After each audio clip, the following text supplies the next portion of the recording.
أعزائي المشاهدين، أهلا بكم في حلقة جديدة من حلقات برنامج نبض العصر. النهارده هنتكلم على حلاوة المولد. الأول كل سنة وأنتم طيبين بمناسبة مولد الحبيب المصطفى صلى الله عليه وسلم.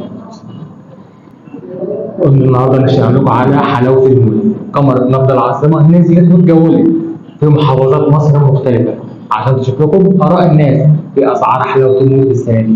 تعالوا نشوف التقرير ونرجع لكم. أعزائي المشاهدين، مشاهدي ومتابعي موقع وجريدة وبرنامج نبض العاصمة، أهلا بكم في تقرير جديد ومتابعة جديدة من الميدان إلى قلب المشاهد. ما اشتريتهاش لان الحاجه غاليه وعيالنا طالبينها وما قدرتناش ان احنا نجيب. هنضحك عليكم؟ مش ما قدرتناش ان احنا نجيب فعلا. كل حاجه غاليه. كيلو الطماطم ب 30 جنيه، كيلو البطاطس ب 25 جنيه. هنقول ايه اكتر من كده؟ ما اشتريتش. هضحك عليكم؟ ما قدرتنيش ان انا اجيب، والله ما قدرت ان انا اجيب. اما انا اخدها ب 135 جنيه وارخص حاجه، امال انا اكل واشرب منين؟ إيه؟ ما كتير 135 جنيه يا استاذ.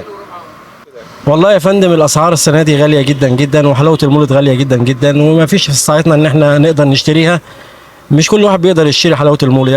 كل حاجه غاليه، كل حاجه في الاسعار غاليه. الحلاوه عاديه، في اسعار حلوه في اسعار غاليه، بس طبعا الحاجه الحلوه اللي تتاكل غاليه. كل حاجه غاليه، يعني كل حاجه في الدنيا غاليه، اكل وشرب ومعيشه وتعليم وكل حاجه غاليه، حتى الدواء، الناس العيانه كله، حتى الناس مش لاقيه الدواء. والله يا باشا ما جبتها لاني مش قادر اجيبها، بامانه الله ما قادر اجيبها. ادي حاجه. الحاجه الثانيه، انا راجل باخد معاش 2000 ونص، ماشي 2000 ونص، وعندي عيل في التعليم. هشتري حلاوه انا رايح اجيب ب 20 جنيه عيش اهوت، ومعيش في جيب الا 10 جنيه. المعاش ضعيف والدنيا غلا، وكل يوم الحاجه بتغلى. ربنا اللي مشاها بستره، احنا بنصلي وبنعمد ربنا وربنا مشاها بستره. مولد النبي دي غاليه ومش عارف اشتري. عندي بنتين بس معايا اللي رزقهم هجيبه منين؟ على قدي، انا راجل ارزاقي بشتغل النهارده مريح بكره.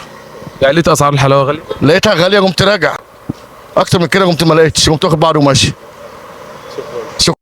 أعزائي المشاهدين، رجعنا لكم من تاني، وزي ما شفنا في ناس كتير بتقول الأسعار عالية ومرتفعة. من هنا هنوصل رسالة لتجار الحلويات: يا جماعة الخير، يا ريت تخفضوا الأسعار. بقول لك اكسب وكل حاجة، بس نراعي إن إحنا في أيام مفترضة، وكل سنة وأنتم طيبين.